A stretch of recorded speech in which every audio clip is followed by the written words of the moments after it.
কবিতা যৌতুক, S M Jasim Bhuiyan, আবৃত্তিতে Rahima জিমুল।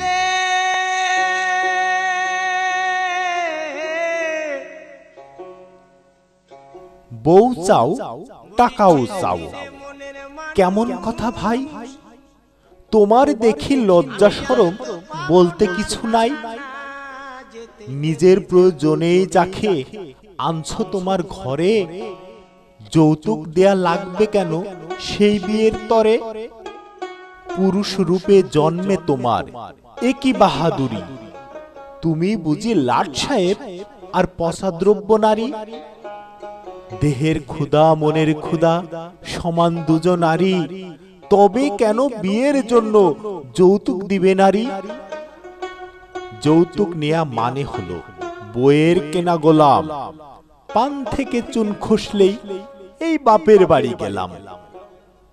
উঠতে বসতে শোনাই কেবল বাঁকা কথার খোসা, এসব জেনেও যৌতুক যে নেয় সে তো মহান বোকা। সত্যিকারের পুরুষ সে তো শির উঁচিয়ে চলে, আয় রোজগার করে বেড়ায় আপন শক্তি বলে। অন্ধ না লোলাও না, সুস্থ সবল তুমি, তবে কেন শ্বশুর বাড়ি হাত পাতবে শুনি? ফুল চাও সৌরভ চাও, সাথে আবার টাকা, এত বছর খেটে যাওয়া মালির পকেট কাটা। মালিগুলো নানান কষ্টে ফোটালো যে ফুল, সে ফুলের বিয়েতে কেন যৌতুকের মাসুল?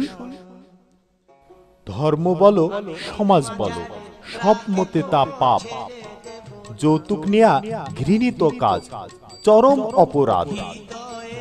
এসো তবে বন্ধ করি যৌতুকের এই রীতি, যৌতুকবিহীন সমাজ গড়ি পুরুষ হয়ে বাঁচি। ঈদ মাঝারে